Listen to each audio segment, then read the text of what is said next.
नमस्कार, मैं हूँ आपके साथ दीप्ति द्विवेदी और देखिए आज हम बात करने वाले हैं जो 5 राज्यों में विधानसभा चुनाव हुए। उत्तर प्रदेश, पंजाब, उत्तराखंड, मणिपुर और गोवा में वोटिंग पूरी हो चुकी है। कल नतीजे आएंगे, लेकिन उससे पहले कुछ बातें जान लेना भी ज़रूरी है, जैसे कि भारत के चुनाव में कब से ईवीएम का इस्तेमाल हो रहा है, जिसको लेकर लगातार इतना बवाल भी चल रहा है।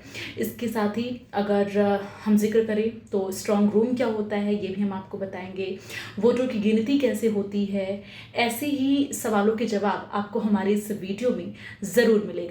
तो सबसे पहले अगर आपने हमारे चैनल को सब्सक्राइब नहीं किया है तो प्लीज़ सबसे पहले हमारे चैनल को सब्सक्राइब करें।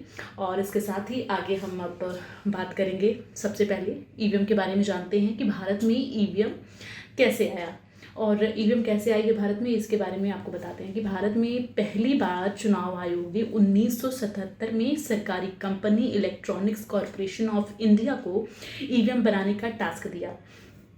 1989 में यहाँ पर ECIL ने ईवीएम का प्रोटोटाइप पेश किया, जिसे 6 अगस्त 1980 को चुनाव आयोग ने राजनीतिक पार्टियों को दिखाया।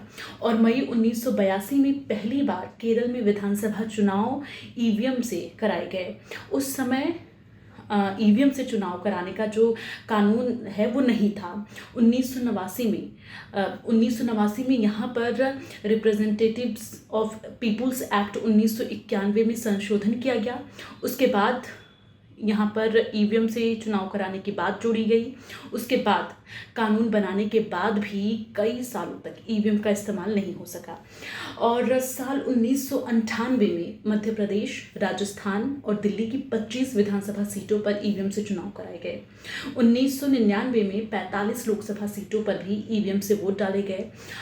फरवरी 2000 में हरियाणा के चुनाव में भी 45 सीटों पर ईवीएम का इस्तेमाल हुआ। वहीं मई 2001 में पहली बार तमिलनाडु, केरल, पुडुचेरी और पश्चिम बंगाल की सभी विधानसभा सीटों पर ईवीएम से वोट डाले गए। 2004 का अगर जिक्र करें तो यहाँ पर लोकसभा चुनाव के सभी 543 सीटों पर ईवीएम से वोट पड़े। तब से ही हर चुनाव में सभी सीटों पर ईवीएम से वोट डाले जा रहे हैं।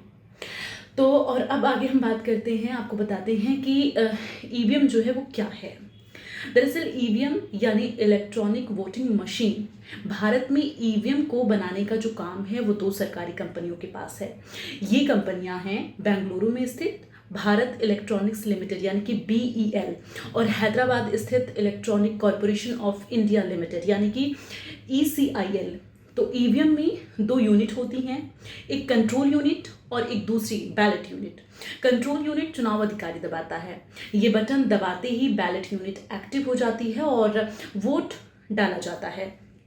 तो वोट डालने के बाद जो है बीप की आवाज़ आती है, जिससे पता चल जाता है कि आपका वोट जो है वो डल चुका है।